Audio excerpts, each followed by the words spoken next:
Good evening, everybody. Yes, against all expert opinion and the run of the opinion polls, I have been reappointed to this task. This year we have a particularly fine panel, I think. I'll introduce them starting from the furthest away from me. Robin Adams of EVS.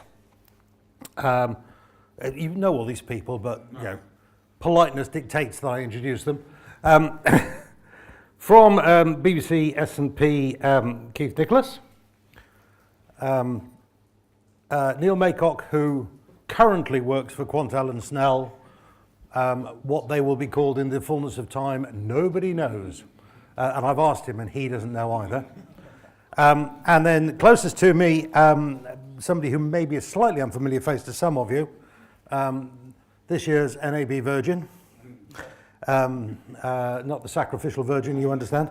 Chris Brandrick. Chris Brandrick is with Broadcast RF, you know, wireless connectivity and all that good stuff. Broadcast RF, since NAB, has been acquired by EMEA, which we're not going to talk about tonight, mainly because it's in that state of acquisitions when nobody's allowed to talk about anything. So, NAB 2015, who was there? Who went to NAB this year? Oh, yeah, sort of slightly less than half this year. That's interesting. And of the people that went, who was permanently banged up on their own exhibition stand, therefore saw almost nothing else? Yeah, okay. Yeah, that's the way it goes.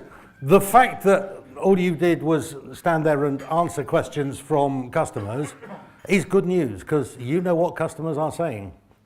One of the problems with an event like NAB is that it is the moment when, sorry Neil, it's the moment when marketing directors get to blow the budget on whatever they think they would like to sell. This year it was drones. Drones became the new booth babes. You know, wherever you went, if somebody was flying a toy helicopter, the entire world stopped to watch. You couldn't see the pictures from them, you know, just this thing going up and down and moving around. Waste of space, however, that was the big thing. There's always something that you remember an NAB by. Certainly this year is going to be the year of the sandstorm. Anybody who went out and tried to breathe on Tuesday evening will have struggled. And sadly, in 25 odd years of going to NAB, this was the first year that somebody invited me to the Eiffel Tower restaurant in Paris with its view over the Bellagio lakes on the night when the fountains were turned off. Yeah, I'm going to have to go for another 25 years to get that invitation back again, I really am. The other thing I noticed from a personal point of view was a new breed of deeply venal cab drivers. You know, you used to be able to at least chat with the cab drivers. Now they were just concerned with extracting as much money out of your wallet as they possibly could. Not a particularly comfortable development as far as I'm concerned. Anyway, enough of me.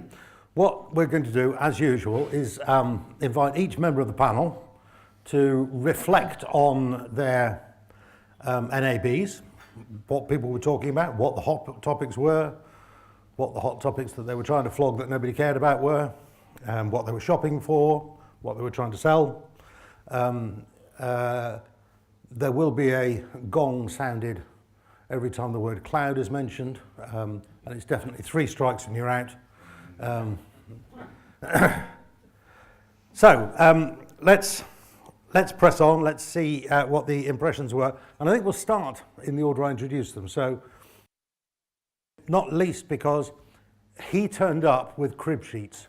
He actually brought with him all 3 editions of that astounding work of fiction, the NAB Daily. So, Robin, over to you.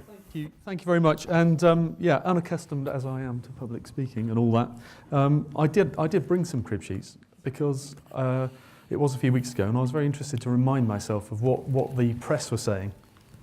And I spent an hour just flicking through them, and of course it was all the predictable stuff about 4K and cloud, ding dong. Second screen, IP, etc. So I was one of those people that was on a booth and receiving clients and prospects to the booth. I didn't get off the booth until Thursday, and I had quite specific things I went to go and see. So it was a fairly random experience for me. The show was a very busy show, I thought. Dick, you're absolutely right. I've made some notes here, and the top one was drones. Yeah. Although I thought the pictures, I was surprised at the area that they dedicated upstairs on the North Hall. But the steadiness of the cameras and the picture quality, I thought, all joking apart, was pretty good. And I suppose also that then leads on to the amount of diversity of acquisition of images to then go into the live production chain. So then I was looking at things like Periscope and Meerkat and other live streaming technologies that came to mind. Make TV, I don't know whether anybody saw that. The whole idea of actually not just looking at the high-end professional cameras, but content being acquired on a phone or something that's more mobile from a non-professional camera operator. So, and how they are either linking into social media or actually being used in a more professional way. So that was quite interesting. Then I happened to go on to TVU stand, and they're using the cellular bonding technology, and they had a drone, and they're linking that in an IP way through IP routing and so on. So you're sort of getting a very interesting mix of smaller companies, new technology competing with the larger companies. And I think it was someone at one of the very larger companies that's saying that we are scale and we're going to predominate, is that the right word? But over the smaller companies. But I think it's actually the other way around. I think the smaller niche application type companies are going to have more agility and more ability to move quicker in innovation for, say, social media and video content and social media. So that was kind of my impression, apart from all the stuff that we did on 4K and IP on the EVS stand, which if anyone wants to ask me about that, I'll be very happy to answer. That's great. Thanks, Robin. Yeah, this whole thing about diversity of acquisition, wasn't terribly long ago. We were really pleased when we thought we were finally free from format wars, and we hadn't got to worry about whether we were on a Digibeta or an M2 or whatever. And now everybody's got their own ideas. Us gentlemen of the press were dragged out on Monday morning to our Australian friends Blackmagic, who unveiled their new camera, which is a 4.5K camera. Why? Because they're Australians trying to disrupt the industry. Doesn't it come to 4K to turn it upside down? Sorry? Doesn't it make it 4K to turn it upside down? Yes. Never mind. Moving on. So yeah, that's part of the challenge, isn't it? All good, clean fun. Anyway, Keith was our token customer. So what were you looking at, and did you find it?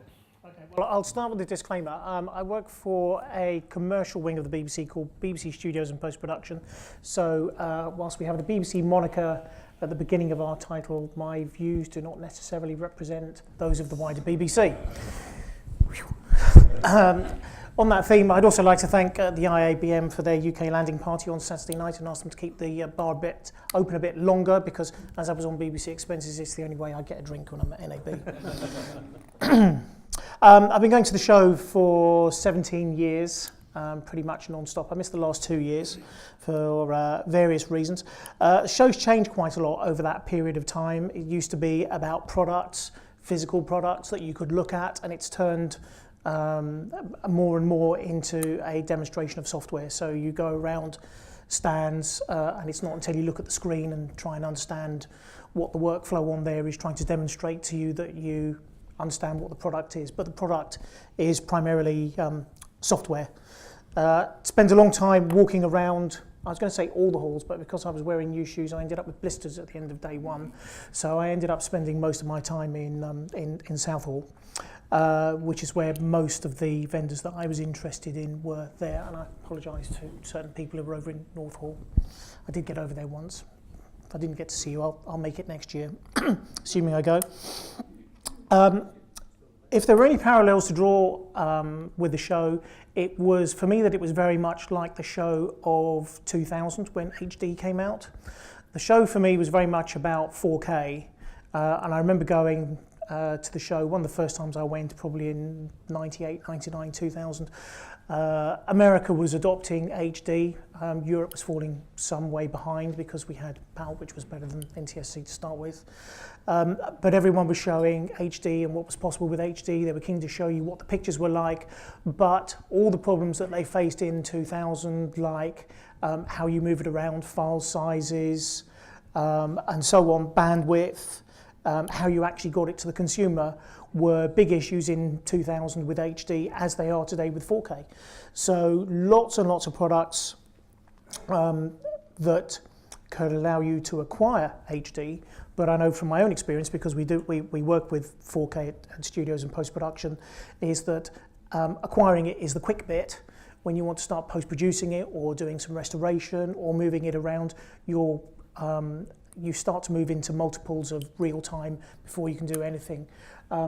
We've been working on a restoration project for a well-known rock and roll band. It's about 60 minutes worth of media, and it's a big restoration job. We're looking at 3 weeks of rendering time when we've been through and previewed everything and decided what we wanted to do. We're looking at 3 weeks of rendering time to actually get that file into a position where we can then export it. So we'll probably be exporting it on an LTO drive to someone in the US rather than trying to send it by a sparer, because it'll probably take another 3 weeks to get there. On that theme, many years ago when I worked for Walt Disney, I worked on the HD DVD forum, which was obviously very quickly eclipsed by Blu-ray. And I remember quite senior people within the Walt Disney Company saying, Blu-ray's never going to catch on, HD DVD's never going to catch on because it's all going to be a download. Well, we're sitting here now 10 years since Blu-ray came out. You can still go and buy it in Tesco's. People still do go and buy it. Yes, people download as well. But the situation we're in with 4K, the downloads, again, are going to be very slow or extreme or very highly compressed. So one thing that, and perhaps it was the wrong show, perhaps I should have been at the Consumer Electronics Show, I'm looking for someone to come up with the idea of a consumer sell-through product that you can sell that perhaps is 4K Blu-ray that the consumer can take away and actually watch 4K at home. That was standardised 2 days ago. And I was going to say that I'd heard that they'd started work on it in January. Yeah. It was standardised 2 days. Yeah. So I've missed that one. Maybe it's a kiosk in Tesco where you take a hard drive in and you can plug it into that, download something quickly. And here comes the bong. Cloud, still a buzzword in the industry, and I still think it's a very misunderstood word. There was every manufacturer had a cloud product, but some of them weren't what I would actually describe as a cloud product because they were actually a physical piece of software that you had to buy and take away and install. It didn't exist in a cloud, so it was something that was wasn't geographically independent. It was fixed. So that's just my perspective on that. I had to mention the Blackmagic selling their Ursa camera, which had a 4.6K resolution, as someone's already mentioned, starting at 5K with upgradable sensor technology, which I think is a con to get you to buy the cheap one and then pay a lot of money to go out and buy the more expensive upgrade. They were also sell, and that was called the Ursa, which I remember being a rank Sintel telecine machine about 25 years ago. And interestingly, they had coming soon a Sintel 4K film scanner with price TBA, which wasn't called an Ursa. But anyway, that was just to confuse me. There were Sony cameras offering up to 8K resolution, but I think they were a multiple. Their price was a multiple of the Blackmagic cameras, but I expect in some ways you get what you pay for. The ACES workflow was being shown at a lot of stands, and I spent some time trying to work out what it was. And Wikipedia came partly to the rescue today when I was thinking about what I was going to talk about. And it's the Academy Color Encoding System, which allows a fully encompassing color-accurate workflow with seamless interchange of high-quality motion picture images regardless of source. But if someone can explain what that really means, I'll buy them a beer afterwards. Yeah, exactly. The other thing that I found a little bit confusing was, lots of people talking about 4K. There's people talking about HDR, which is high dynamic range, better contrast, better colour, and so on. So I kind of get that one. And then but then there's this term UHD, but UHD seems to encompass 4K as well. So, but yet people talk about them as if they're different things. So again, if anyone's got some time to explain that, let me know. Great. Thank you very much. Yes, I mean, Ultra HD was invented by the marketing people at Sony Consumer Electronics. It doesn't mean anything. It's something that's perceived to be a bit better than HD, even if it isn't. I'm sure we'll come back to high dynamic range and high frame rates later. That's something that's a bit of a passion of mine. We've talked about resolutions. We have to say that as Keith said, Sony was showing an 8K camera. Hitachi had hidden away on the back of their stand actually quite a good 8K studio camera. Not, it was hidden around the back of the stand because the suspicion was that nobody's actually going to buy one anytime soon. But front and center of the stand, the only 8K demonstration I saw that was, there it is, was from Quantel. So, Neil, assuming that was a slight blip on the roadmap, what else was good? What else was good at NAB? I was just about to tell you my personal story and completely disown our booth at NAB, but I'll take credit for the 8K bit.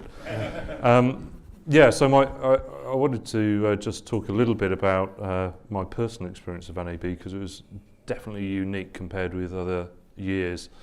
I've been responsible for marketing for multiple NABs, including a major merger between Snell and Wilcox and Probel, which I have to say was quite orderly and structured. This NAB, we had a new CEO a month before the show, a quite timid, retiring guy. I assumed full responsibility for the show on the 1st of April, flew out to the show on the 9th of April to a booth that I had no input on the design, the budget, the contents of the booth, the manning of the booth, and it was an interesting experience with the new CEO who wanted to know why we were spending all this money on something that looked absolutely terrible. But that aside, we had some good stuff on the booth, but I am one of the guys that was trapped on the booth literally, normally being walked around by the CEO pointing out what was wrong with it and why the lighting was wrong. But that aside, I think we were one of the vendors that had technologies in all the sort of hot topic areas, but it's interesting to understand where the customers are. So what I can talk to most this evening, I think, is the customer conversations we had and where they are. And I think there are tendencies you see in this industry. Let's go back to the frenzy of 3D, where I remember everybody was 3D ready or had 3D solutions on the booth at one NAB. After NAB, I went to MIPCOM, which is the content production show, where nobody was producing any 3D content. So us technology vendors were getting very excited about all this 3D technology that we could do, but nobody was making any content, so nobody was going to watch it, so it was all largely irrelevant and it died a death. I think we are in a different space with some of these hot topics, so IP, 4K, data center, I won't say the C word. And I think they are genuinely getting traction, and we're seeing very different dynamics in the customer base in terms of people aren't investing heavily, but I think the way we look at it is that obviously consumption is changing. People are consuming media in very different ways now. That is at best feeding a lot of unpredictability into the marketplace. So people know that they need to do things differently, and I think the drive to software solutions in data centers is about having generic and flexible infrastructure. It's not an outsourced play or some great cost savings. It's because right now the big media guys who have the biggest problem, their challenge is that they know what what they're doing today is going to be different to what they're doing in the future, but they don't know the exact shape of the future. So they're looking for generic infrastructure that can adapt and change based on the changing needs of the marketplace. And so the conversations we were having at the show were about moving from fixed baseband infrastructure to flexible, agile software and IP-based solutions. And that said, we've got the big media guys pushing that agenda through to the small guys that still think going from separate servers and mixers to a channel in a box is revolutionary. And we've got everything in between, and guys that have only just gone HD to the guys, yeah, we had 8K on the booth. It was frankly more of a virility statement about our technology than it was we were expecting to sell it, although we are going to close some orders, which we're pleasantly surprised about. But it's that spectrum of customers, I think, is the real challenge, and we saw all of that at NAB. So the guys that are worried about going from separate servers and vision mixers to a channel in the box, through to the big corporates, the big media corporates who say, why can't I put this in the data center yet? And everything in between. So it's quite a challenge going forward. Absolutely it is. And we've got to merge two brands as well, by the way, by IBC. Yeah. So that's minor issues as well. Yeah, we are very lucky to get Neil this evening. As he said, his new boss is an easygoing sort of chap who was always content to let things drift along in their natural way.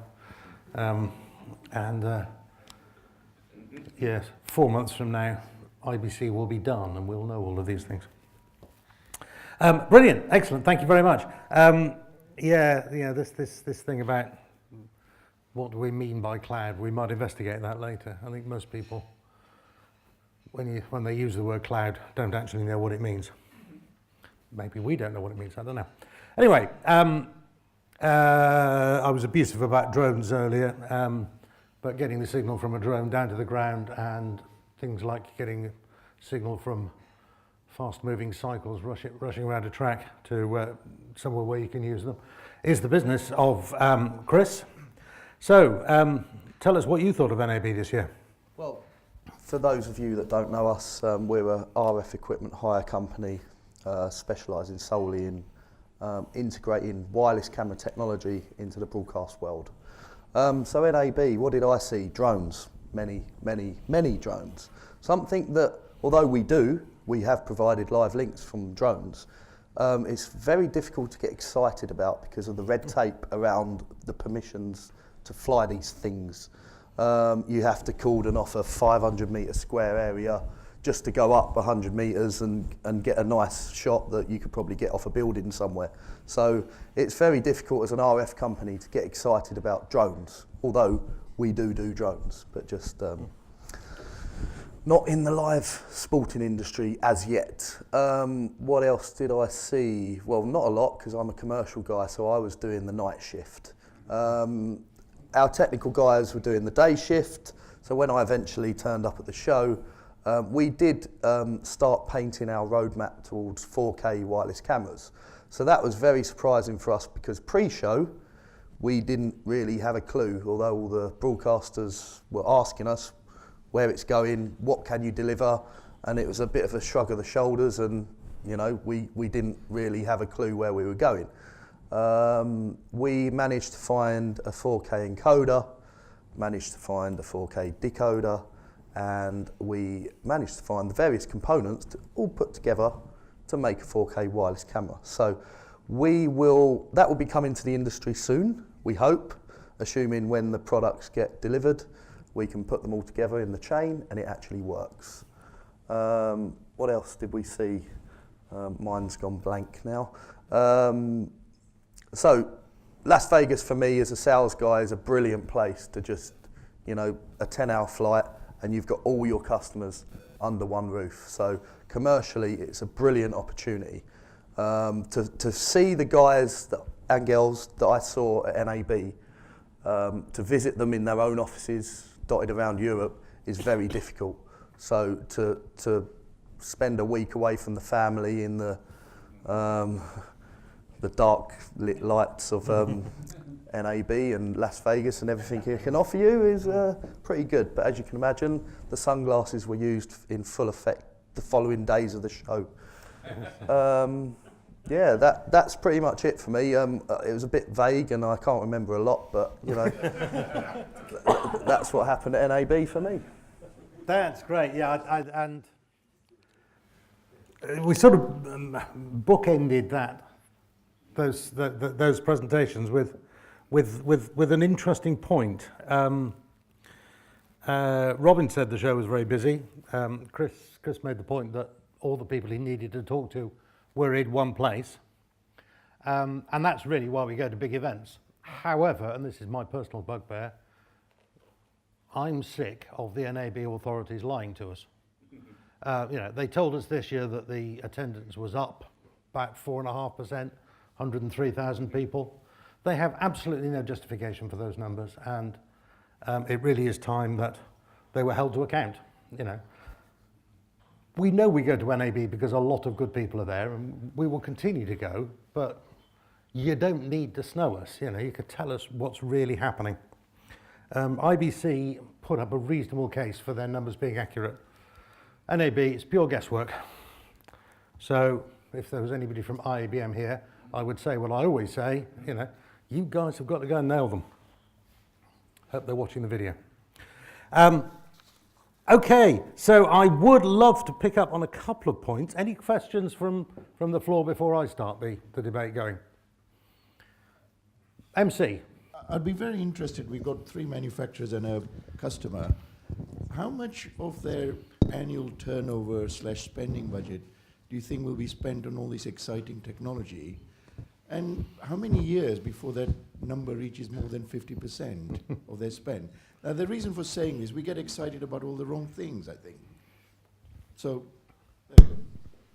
yeah, I mean, I think this is the point I was joking around right at the beginning of the evening that NAB stands are all about what's new and exciting, and in many cases, what we haven't quite made work yet. But yeah, what are people buying? Do they come on and say, that's fantastic, as soon as you've finished it, I'll have it? Or do they come on and say, yeah, but actually I've got this problem that you've been able to solve for the last 5 years and we'd like you to solve it for us some more? Guys, anybody? Keith? Yeah, I would just say for me, I don't go to NAB to buy anything. I go to find out what the industry trends are. I go to network with suppliers and with customers alike.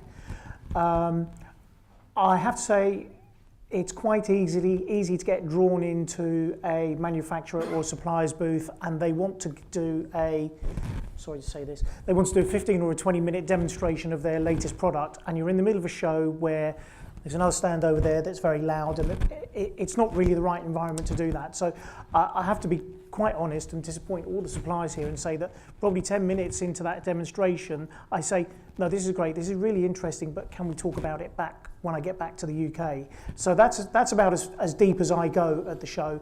I might not be representative of other people who are out there, but that's the way I do it. Neil. So, short answer is how much do we spend as a proportion of our turnover? Far too much. I think if you look at this industry compared with any other industry, the reliance on trade shows is incredibly disproportionate. But it's a fact of life, and we have to live with it. You know, at Snell, I missed IBC once. I thought I was going to be crucified. But you know, so the industry does use the trade shows heavily. For our perspective, so again, disclaiming this booth at NAB, we had far too much technology trying to show people things really working. I don't think we need to do that. I think it's far more about a networking event, and certainly looking forward to IBC, the emphasis of our booth. Yes, we will have some technology, but it will be more geared about telling the high-level story of where we are and where our products fit. And a bigger proportion of the booth will be sort of seating area, hospitality, sit down, talk to people and network, because that's the real value of the show. If we look at the profile of people that visit us, it's predominantly people that we know. It's predominantly people that we're already discussing projects with. Some of our biggest customers come there almost out of courtesy. We're talking to them anyway. So it's showing them the products. We should be doing that anyway outside of the shows, and you can get far more valuable one-on-one time, to Keith's point, outside of the show without all the blaring noise around. You can do a far more effective product demonstration. So yeah, I think we will increasingly see, I hope, the show's turning into more of a networking event rather than technology frenzy. Yeah, and I'm absolutely certain you're right. Sorry, any other thoughts from the floor? You need to pick up a microphone. Oh yeah, there you go. It's Mike Hawksworth. Are any of you brave enough to actually take your NAB budget, not go to NAB, and spend half of it by just ringing up the people who you said you know are going to be there, and actually speak with them in the UK and forget NAB? What I'm brave enough to do, I'll tell you what we did at IBC the year we didn't go. So we took 10% of the cost of IBC. For that, we hired a museum for the night. We invited all our, about 50 of our most senior customers, had them captive audience for a whole evening, had a private tour of the museum and a meal, and in terms of return on investment, it was fantastic. So there are other ways of doing it, but like I say, I was nearly, so I think I was... I'll chip in here. Yeah. Okay. I'll put a marketing hat on for a minute, and on behalf of IBC for a minute as well, which I'm sure Patrick will probably join me with. I feel the crosshairs on my chest. Yeah, no, what you're saying is absolutely fine, except that you are going to Amsterdam where all your customers are, so you're basically abusing the fact that all your customers and suppliers, whatever, are going to be there, but you don't actually have a booth at Amsterdam. So for that, it was the Rijks Museum, wasn't it? 1 year. Yeah, 1 year. So that's my only slight thing on behalf of IBC. Ooh. Ooh. Yeah. Yeah, sorry, Steve guessed it. Yeah, I think Jenny's got a point. If all the manufacturers stop taking kit, the show just becomes nothing and nobody turns up. So actually, you need some sort of technology there to give the customers an excuse to come. But to Keith's point, he said that the technology demonstrations aren't particularly valuable because of the environment. So I'm interested to get a flavour of what it's about and what you're doing, and then I want to take that conversation somewhere else. I think it depends quite a lot on the nature of the product. Tom, sitting here in the front row, Playad Automation, the value for you is to sit and talk to people, and you can show them a couple of things, but... Yeah. I mean, just endorsing what Neil says, really. I mean, the potential to do remote WebEx demonstrations, put good stuff on our website. It's really about introductions and company capabilities and track record and references and good business meetings more than anything else, as far as we're concerned. Having said that, Pebble Beach has been a development-led company for a long time, and it's an internal argument as much as an external one to try and persuade the people to go without their comfort blanket of a 2U server running lots of CPU. Yeah. Patrick behind you was going to join in. Yeah, I do have to endorse what Jenny said from a point of view. We have an exhibition. Everyone really should be there to some extent if you're going to make use of the people that are there. Having said that, we could all save a fortune if you only took half of the kit that you currently take. You reduce the floor space down, you'd solve the problem of the North Hall being sparsely populated by no one would need to use it. We could get everybody in the other three areas. Cut the space down, cut the cost down, and as Keith said, you've got plenty of opportunity afterwards. It's about making that contact. As Chris said, having everybody there, it's a fantastic opportunity, but it's talk to them, not actually talk to, you want to hear what they want, not stand there for 15 minutes with somebody giving them a presentation. You've got no idea whether it's of any relevance to them. It's asking questions. So we could, as an industry, save ourselves a lot of money, get the marketing spend under control, because it's out of control. And it has been, we've been saying this on, the IABM exhibition committee for years. I mean, it's crazy. Just to clarify my point, the example of not going to IBC was more to answer the MC's question about costs. Yes. I think though, just while we're on this topic, Chris said that he actually went out, and he and his colleagues went out at NAB and found the elements for a new service that he believes his customers want. So the fact that there were people exhibiting, you know, encoders, decoders, RF links. That is the first time though. That's the first time we've visited a trade show and come away with something that may actually help us.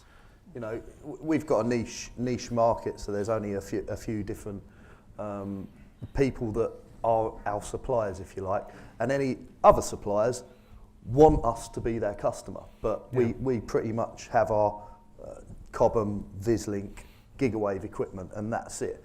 There's lots of new technologies like mesh technology that want a piece of the pie, if you like, that want to for us to become their customer. So it's, as I said, we normally know what's out there pre-show. We go out there for the entertainment value and to meet our customers. This is the first time that's ever happened, to be honest, to bring home a product that we might be able to use, and I say might. But did you need to see it working, or did you need to find the vendors who could tell you what it could do? Exactly. I think that's the key question. Yeah. How much does need to be real and working?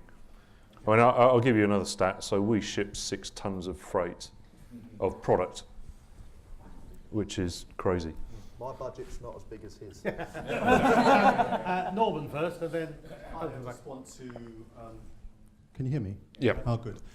Just a small sanitary point. Many years ago, when I worked for Sony, I remember we went to one NAB. I can't quite remember which year it was, and we decided we were going to just give very high-level corporate messages about workflows and so on and so forth, and have a booth almost devoid of kit. And 2 days before, before NAB, some big cheeses, both in the US and Japan, got cold feet, and we hired all of Bally's, if you recall, and basically built the Sony NAB stand in Bally's, and caused a big furore by shipping people from the convention centre to the hotel. The point I'm really trying to make is it was too early then, all those years ago, to give a sort of a workflow overview of what was going on. Maybe that time is coming, and it will be one of the leaders of the industry who will do that, and then maybe other people start to follow suit, so you don't have to ship 6 tons of stuff and so on. Yeah. The other point made to me was using the C word. It's all meant to be in the cloud now, so why the hell are we shipping anything in the first place? So clearly we're lying about something. I think though it's a point that Keith made that you know, practically everybody's selling software now. Yeah. In the old days, you went to a stand and you saw they sell cameras. I'm in the market for a camera. I'll go and look at it. Nowadays, you would believe that every single booth at NAB was an agent for HP blade servers, really, wouldn't you? Yeah. Penny. Oh, hello, hope you can hear me. Penny Westlake, RTS, and also in Terra. Yes, I was another one who was chained to a booth, but I wondered, for the people who were there who weren't necessarily chained, and also those, Dick, you mentioned the difficulty of actually estimating numbers of people who are really there, but I think I've noticed a change in the makeup of the visitors in terms of where they come from. There's definitely a difference in the balance of number of international visitors versus US visitors, that sort of thing. I think there's different people coming from different markets, but I'd be interested to know if anybody else detected a change. Which way? More towards the US. Yeah. You know, less international. Anybody else? I found it the other way round, to be honest. I found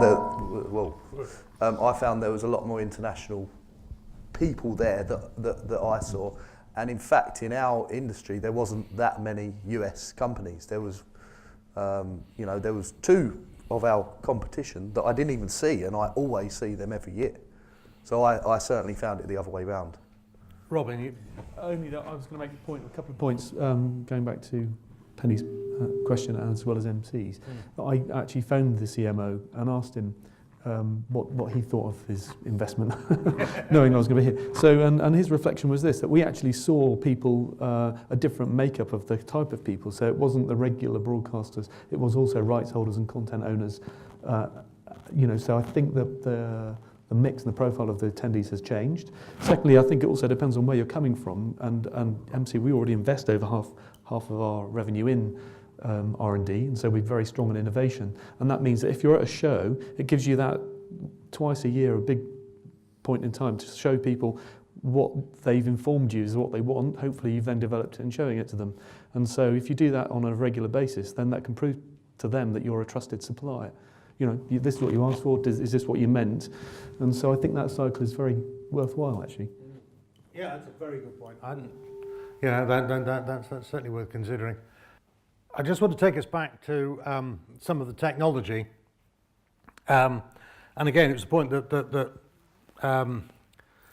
most people mention, which is that we have this diversity in standards now. Do we go out and shoot 4K? If so, why do we shoot in 4K? The usual answer is, for the archive. What does that mean? At the same time, we're worried about 4K, we're worried about ever bigger pictures, but also we are picking up on consumer apps like Periscope and Meerkat that are delivering very much rougher quality into the input. So how do these two fit together? What are we worried about 4K for, first of all? Keith Samant is going to tell us this. Well, you said it yourself, it's all about future-proofing. And it's all about keeping it in the archive. And it's exactly where we were 15 years ago with HD, where, or perhaps the BBC were there maybe only about 10 years ago, where people were saying, well, if you don't produce in HD, you're not going to be able to sell your programs in the future. Now, I have quite a close relationship with BBC Worldwide. The fact that quite a lot of their inventory is still SD doesn't really seem to play a huge factor in as to whether it sells or not. People will buy the content because it's there, or they won't buy it because it's too old. So there's a sort of a natural break point anyway that comes with refreshing the standards that you're using. So, obviously I'd like people to go out and buy lots and lots of 4K and spend huge amounts of money on storage and archiving that I would love to do for them. And I do honestly think that there is a benefit in doing that, but you have to think very carefully about what sort of market are you in, what sort of content have you got, what is the longevity of it, what is the market for it in the future. If there's no market for it in the future, don't worry about it. But if it's a high-end feature film or it's an important documentary or something like that, then it's where you should be starting to think. We'll come back to that point in a second, but Mike's waving his hand at me. I'll go back to a statement I've made here a number of times over many, many years. The total production cost of a program or a series, how much of it is on the technology, how much of it is on the talent, and how much is on the location. So whether it's done in SD, HD, 4K, or 16K, the future, is it saleable? The real, or an awful lot of the production cost is in the talent and the material. Yeah. What is the story? What is the sporting event that you're covering? Is the technology really that important? Good point. Peter, who's probably going to say something I'm going to say, but we'll let him say it anyway. One of the issues around greater than HD resolution is that we already have a large number of cameras out there that are better than HD resolution, but are not, in EVU terms, an R118 tier 2 even. There's only one tier 1 camera, which is really the full UHD1 spec. But there is a lot, one of which, of course, was used recently on a production that seemed to get rid of anything lights. You just require one candela Yes. to illuminate the scene. And I think that's something that is, I won't say putting confusion in, but that's why you would go and shoot on something like a Red or an Alexa or whatever, because it produces good pictures of that type. Sadly, of course, they're all large sensors, which is where a lot of the confusion comes in, because if you, for a camera that is fully UHD1, whatever it is, 3820 pixels that way, you need roughly 7,000 sensor sites on your large sensor. What perhaps was interesting was some of the cameras that were coming out that did actually have 3 sensors in them that were a little bit smaller, rather than, as we saw last year, a camera of which there are over 100 in the UK at the moment, which uses 4 sensors, except the green ones, you have 2 of them offset by half a pixel. And until you actually measure, you don't actually know what the resolution is. And even when you know what the resolution is, it might not look that good. And that's a confusion factor. Yeah. If I might just put 2 other things in, from being in the conference as well as wearing my feet out, the 2 main trends were, we've got to sort out UHD and HDR, wide gamut, hopefully get rid of fractional frame rate, but the Americans required a bit of convincing on that. The major change that I noticed from IBC was, I don't know whether any of you were at IBC, Chris Lawrence's session on video over IP, where our transatlantic colleagues would have absolutely nothing to do with it. They're now beginning to embrace that. And it was interesting that every router routing system that was there, the box looked the same from the front, which incidentally everybody wanted to show you, which is very interesting. We went round the back. The top half had BNCs. There was a sort of metal blanking plate in the middle, and the bottom half had RJ45s. Whether that is totally the right way, I think that there's, again, a lot of transition to be done, but a wider acceptance of SMPTE 2022-6, which is a bit of a kludge, really, because all it does is take SDI and wrap it in a bit of IP. There is sort of product, although whether all of it does all that it says it's meant to do is another matter. And also the realization that you do need a software-defined network or something like that for the whole thing to work, I think is interesting. So 2 great sets of points there, and I'm going to split them up into 2 groups, if I might. Neil's going to say something straight away. I just want to come back on. Sorry, I have to keep standing in precisely the right spot. Block the sun out, yeah. It's just a halo around you. I always look best backlit. Yeah, just coming back onto the technology issue, I mean, I think often as an industry we are, or historically we've been, the consumer has been fed what we're able to deliver from a technology viewpoint as an industry. I think that's changing now. And the reality is that we can stand here and talk about how we think things should be engineered and what they want to do. It's going to be driven by consumer sets. And right now, the trends are, and I have to acknowledge Andy Quested did a great presentation 2 weeks ago on this. You know, the buying criteria for a TV is mine's bigger than yours and mine's got more pixels than yours. But that will soon change, because if you look at, so that's why we're all obsessed about 4K this year, and actually it's just HD, just a few more pixels. It's the same problem to solve. What's going to change dramatically is the first time an HDR set appears in a consumer store, it's going to make all the other sets look terrible, because the resolution will become irrelevant. But that's why consumer sets have store mode, with the contrast and the colour virtually burning the screen out to sell the set, and that's what HDR will look like. It will look the most dramatic picture in the store, and overnight we'll flip from 4K being the thing that we've got to supply to HDR. And I think that was a very interesting insight from BBC. And that was the point I was going to make, that at the moment the commercial electronics manufacturers are taking us down a route that makes their life easy. You know, if you can put a big cardboard sign on top of your television on display in John Lewis that says 4 times as many pixels as HD, you know, everybody can buy that, everybody can understand that, and they'll all go out and buy it.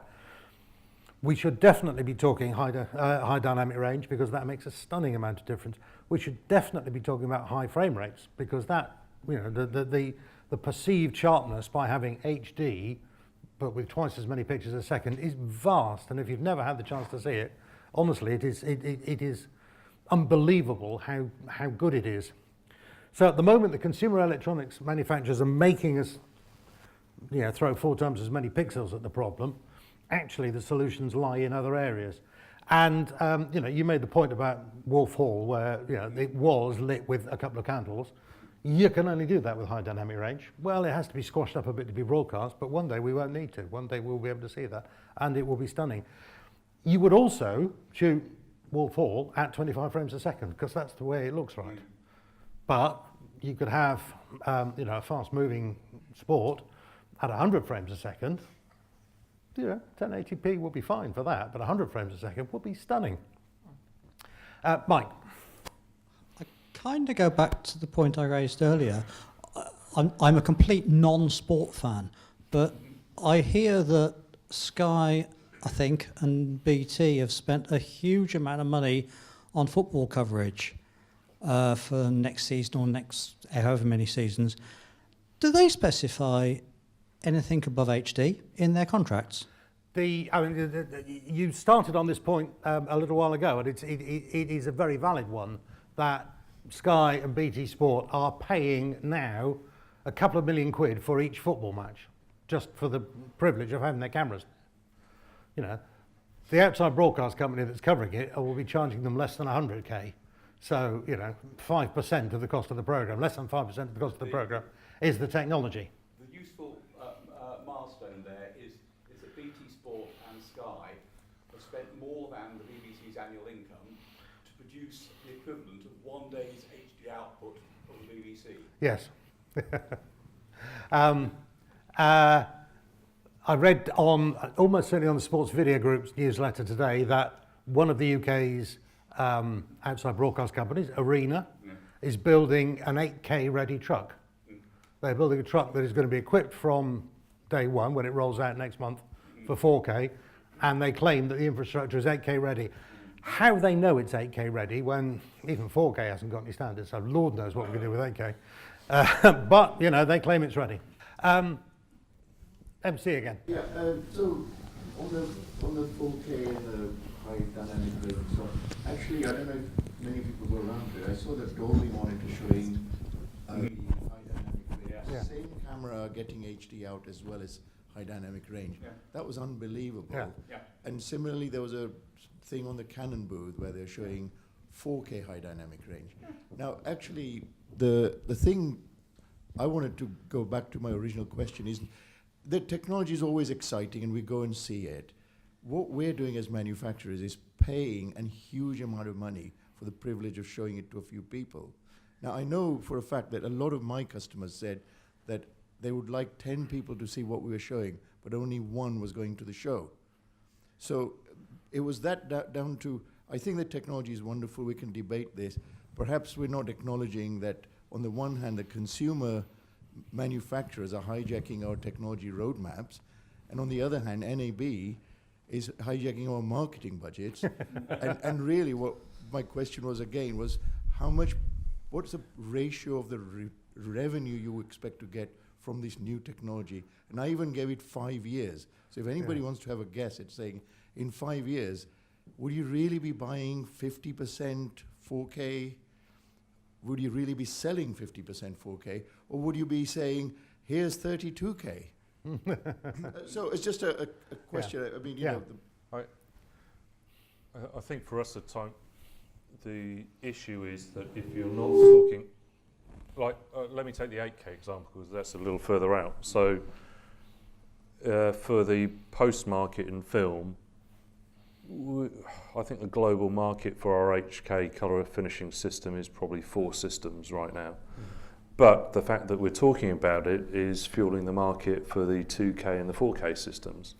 So people are, because of the uncertainty in the marketplace I mentioned earlier, you need to be talking about what's coming next for people to have confidence to buy what you've got today, I think is part of the issue. And if you're not seen as somebody that's got it and you're going to be there, then they don't want to buy from you because you'll dead end them as a business. So I think that's more the issue. So I'm not going to give you any revenue forecasts for 5 years out, sorry. I've been out of circulation for a little bit doing other stuff, but one of the things that struck me at IBC last year, I think it was that actually 4K and 8K open up new production methodologies, and I think it might have been the BBC or someone else was showing some concepts where you put a single camera covering an athletics venue, and then you cut out the bits you want to give you the shots of the different events, and therefore you substantially reduce the number of people you need to cover a particular event. And I do remember one of our US customers saying that for every person he saves on an OB truck, he can afford to spend, or he'd break even if he spent another $100,000 a year. So, you know, you can afford to spend a lot of money if you save people. And so I do think some of these new technologies open up new possibilities which go beyond perhaps some of the stuff we've been talking about. Yeah. That's a really interesting point. Sony were demonstrating this concept again this year of 2 side-by-side 4K cameras, and you extract 3 HD windows out of it. My worry, and I'm sure Robin will speak to this, is that our sports coverage depends on actually more and more cameras, and they're very intimately connected cameras. You know, they're not, we've got a wide shot of the pitch and we've got a tighter shot of the pitch and we're following the ball around. You know, you've got cameras that are following specific players. You've got cameras that are concentrating on particular parts of the action. And they all get recorded in ISO and they all get played out from Robin's servers. But that's what people find attractive, and I don't quite see how you can do that with one man and a couple of joysticks. Got a slightly different angle on that, if you don't mind Yeah. talking again. But in the post world, we recently did a system was used to do the Gone Girl movie, and that was shot in 6K for a 4K output. And what they did there was there were a lot of issues that were they could correct in post because they were cropping a 4K shot out of a 6K, so from camera angle to the scene being offset. So instead of the director having to go back and reshoot something, they could fix it in post by just moving the crop. So maybe sports is not the right example, but there'll be other examples. That's a very different point. Robin, did you want to come in on this? Well, we've got 2 things I can say there. One is we actually have that product. It's called EPSO Effects, where we take 4K and we do 2 HD pan and scans out. And the interesting thing is that the clients we've got actually tend to be the second tier clients, not the premier clients, and it's college football in the States. And so they're literally saving 1 camera. There's 2 cameras, you get 3 feeds. One's a wide shot and the other one you're panning and scanning. So yeah, we do that already. And the second thing I think goes back to the camera technology is there seems to be an issue on certain cameras not having depth of focus at the higher resolution. So in a way, that's not suitable for sports anyway. Yeah. So that's why you need the number of cameras per se. This was Peter's point about large sensors. You know, you've got to end up with a traditional 2/3 inch sensor inside the camera for the lens optics to work. So if you unplug a lens from the front of an HD camera and plug it onto a 4K camera. Dave Phillips. Yes, one of the challenges I find going to NAB is just the sheer logistics of it. And you can guarantee that your meetings that you set up are in the North Hall and the next one's in the South Hall. So the transit time is vast between the two, let alone the fact that when you're there you bump into about 25 people you meet that then disrupt your schedule even further. So fundamentally for the sort of 3.5 days of the show or whatever it is these days, it's actually very difficult to get round and see what you plan to see anyway. And then when you do get there, a bit like Keith was saying there, what are you actually looking at? It's difficult with the noise and the buzz and the interruptions with people tapping you on your shoulder to actually get a proper demonstration. And then half the time you're looking at some piece of software on a screen and you're trying to work out what the hell is the difference from one stand to the next when you're just looking at big screens full of software and mice and keyboards.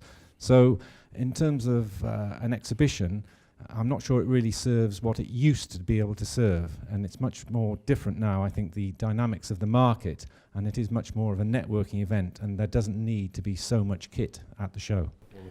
Off the point of NAB itself as an exhibition, as to what they did right, there was a couple of things I would mention. We know that they They're never going to audit the numbers. They don't know how to forget the numbers, because you just feel for yourself how many people are there. But what they did get right from an exhibitor point of view, the lead retrieval and the scanning of people's cards and things was excellent. They gave you a device and as many apps as you wanted, pretty much, with a little bit of cost.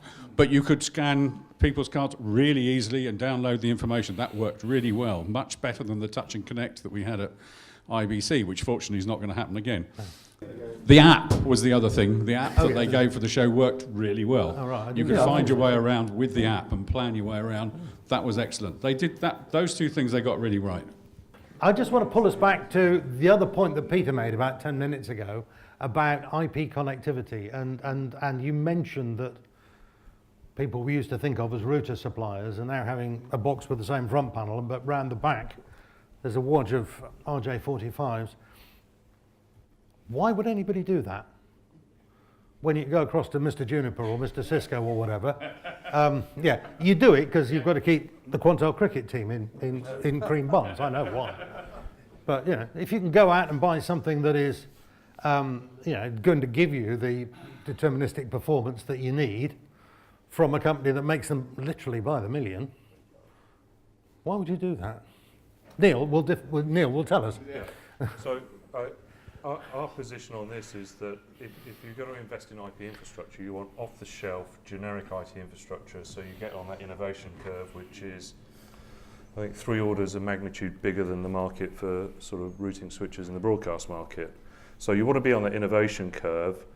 Therefore, you need what I'd classify as an edge device that's going to do all the nasty video stuff and audio stuff that we do, all the synchronization and clean switching and shuffling and all of that. So what we see is that the traditional router, broadcast router, is moving from the core device to an edge device, and it's actually a mass gateway from baseband video in and out of the IP world, which you keep as generic data, and you can do all your security and all your multicasting and everything you want from IP. And then you have these edge devices that do the translation back to the video. And it's a bit like the analog to digital conversion. We started off with all analog plants. We introduced islands of digital that gradually over time became the dominant infrastructure and phased out that. I think we're seeing exactly the same. And the final anecdote is when I studied at Probel 20 years ago, the technical director at the time, I'm sure many of you know, Graham Rowe, confidently predicted that the routing switcher market was dead in 5 years because networks were taking over. It's been a rolling 5-year window my whole career, but it's happening now. So he was right, and it's genuinely happening now. Yeah. Hello. Philip Schofield, Crystal Vision. Yeah. From my point of view, it seems that we're suffering from standards. Well, they'll probably keep us in business forever, but you know, SMPTE 2022, there's no control layer here. There's nothing really to help us put the signals where we want them to go. With 4K, there's all sorts of doubt as to what that should contain, and yet there's still no connection standard, because I think numbers of BNCs is nonsense. It's got to be an IP connection. So I think the industry is getting itself in a bigger and bigger mess with standards. It will probably help us, and it will probably help Snell Quantel forever, but it doesn't seem like the right place to go, that we should be defining these things and someone making an overall system that can be described. I don't think at the moment anyone here can describe a live ultra high definition system. Our man from SMPTE says. Part of the problem is actually tied up with the SMPTE, the process that SMPTE has to go through as to be an accredited body, which in simple terms means that if anybody has a bright idea, they can put it to a committee, and that everybody sort of sits around and sorts it out. There is and there cannot be any filtering of what people are putting up, no matter how, dare I say, daft it is. And I think that is part of the problem, that various people had various ideas because the technology didn't quite work, and therefore they put lots of coaxes. And exactly what's going to happen. The problem about IP and ultra-high definition is it very rapidly, with the numbers that we're typically talking about with HDR, wide colour gamut and higher frame rate, you break the 40 gigabit per second SPF limit very easily.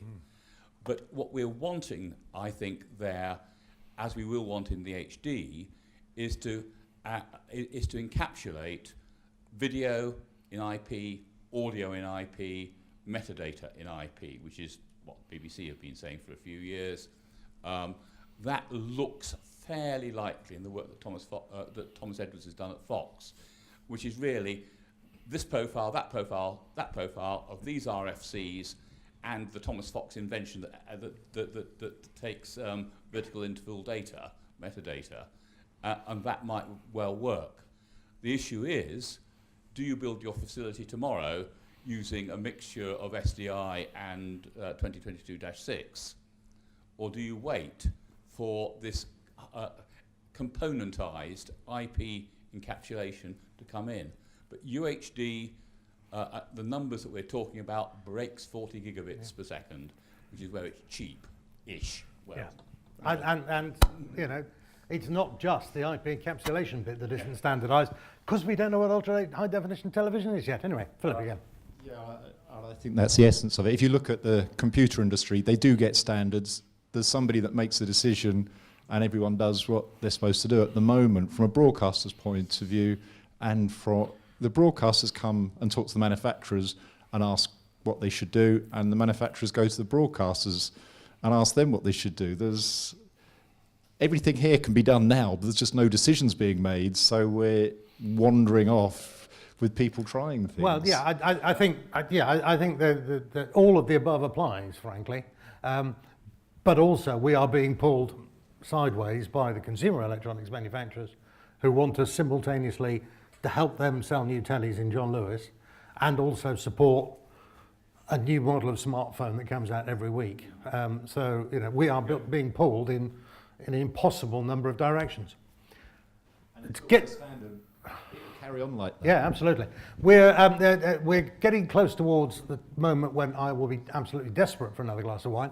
Any other questions? Any other points that anybody else wants to raise? Because we've got sort of slightly embedded in here. So there's a fleet of foot man coming to you. Hi there, Andy Cooper, independent, and just an observation really, that when I started in this industry, which was also quite a long time ago, the broadcasters had research departments that worked on working out technology specifications, and standards were born. Now, it seems that the people setting the agenda are the consumer manufacturers and Amazon and Netflix. Please comment. Guys, do you want to comment on that one? Anybody here want to say anything? Keith is firmly... Yeah. You know. Yeah, I don't think there's no question. It's being driven by the consumer. It's not being driven by the content owner, broadcaster. They try and steer it, but they're actually reacting to what the consumer requires. Yeah. But yeah, it's also economics. You know, in the old days, broadcasters could do whatever they wanted because they had all the money. They don't have any money anymore. I just want to come back just before we do go to the bar. Just pull ourselves back to something that a couple of people mentioned. Chris corrected me when I was being abusive about drones. You know, I'm sorry. It's old age. I've become really boring and really sensible. But the Americans are arguing that there should be no regulations around drone use for news, and you know that's the first time that a drone lands on somebody's head. There will be a big bill. But what we are doing, and it's what I was talking about a little while ago about coverage for sports, is that the camera positions are becoming much more intimate. Chris's company does a lot of this stuff. You've just done a big thing with bikes, with the track cycling, where you can put a camera on each of the bikes in a race, and it's really very exciting. How do you see that developing? Well, we've got to a stage in our market that you can't put any more cameras in a football stadium. So the technology now has become small enough. The wireless transmitter technology became small enough a couple of years ago, but camera technology was still a bit too bulky to put on a referee, to put on an athlete, even though we have done that before. So the new, you know, how are we finding new angles for production? So it's point of view. We have to put them on dogs, cats, drones, athletes. So that's what we're doing. We were set a task, and this is something I forgot to mention in my intro. I'm sorry, Jenny. Yeah, we were set a task by HBS to come up with a live camera on a UCI track bike. These are the guys that shave their legs for extra aerodynamicsy, and we were tasked to put a camera on it and make it live. So we had about 2 months. So just after my technical director punched me in the face for sort of like accepting the job, we got to the drawing board. So we designed a very small package, and with the help of Videosys Broadcast, who came up with an extremely small camera as well, we took it all to bits and built it. So we're aware that these guys put GoPros on the back of their bikes, maybe not in competition, but they train with them. So we angled our approach on, like, it's got to be square and bulky like a GoPro is, but we managed to fit in about the size of a GoPro a live HD camera. This weighed 199 grams, and the task we originally set was 400 grams. It must be below 400 grams. So we halved that, and we made broadcast history by putting these cameras on bikes. Sorry, that's my phone going off. It's not a very good RF company here. So yes, yeah. I mean that's what we done for the UCI, and that's opened up a lot more doors for us now, because we can now spin the transmitter and the camera to whatever shape we want. So we're now talking to the people that are going out to Rio next year, mentioning no names because I think it's copyright. Yeah, so we're talking about other disciplines in other sports. It's just opened more doors for us in live sports, and that's giving production a different angle on things. You know, Jenny knows exactly what I mean when I say Twitter went absolutely crazy. We've had events where it sent social media, you know, oh, that's a cool shot, that's a cool shot. But we've never hit the fans of cycling, and they were commenting on us, tweeting us about, that was a brilliant shot, I can't believe you've done that. When are we doing road cycling? Road cycling is a whole different kettle of fish, but it's coming, guys. You know, we need on-off technology, so it's going to make it bigger. We need to make it waterproof. We can easily put it into the you know, locally a bike up to the plane and down to the OB, but it's coming. So, you know, watch this space, and maybe more disciplines on the Olympics will happen as well, but I can't mention anything there. Swimmers, unfortunately, RF's not very good underwater. Kind of, but there is another a discipline that involves water that you might see. Swimmers, it's, you know, unless we put a pole on them, and it just wouldn't work. It just wouldn't work. We could, but it wouldn't work. But for me, the ref cam in rugby was a work of genius. You know, that's to see what Nigel Owens is seeing and to hear what he's actually telling back. You did do that, did you? Well, we do the rugby league referees. Oh, okay. And we've done the Six Nations rugby union referees. We didn't do that first. The Australians done that first. Yeah. But they're chest mounted, so there was a whole lot of safety concerns with it being on your head. But my personal view is, you want to, although we call it wobble cam and sit cam, and you know, directors overused it at first. Yeah. But now they've learnt to not use it on replays, use it on the scrum shot. So our rugby league ref cam is on the head. It's actually round the ear and sort of pokes out there. So you get, as the referee moves, you get his sight, whereas a rugby union referee would do that and you still get that shot. So in my opinion, the head-mounted version is a better camera, a better angle for the referees. The first one, the Australian one, was for cricket, wasn't it? Where they put a camera in the helmet and they couldn't work out how to get enough power out of it. So the umpire had to carry a transceiver. So it was a relay through the umpire to get it to the boundary. It's all right, it works. Any more thoughts? In that case, thank you for a really, really good discussion this evening. I'm not sure, apart from complaining about NAB's accounting, we achieved, we did much for them, but there you go. So please join me in thanking Robin and Keith and Neil and Chris.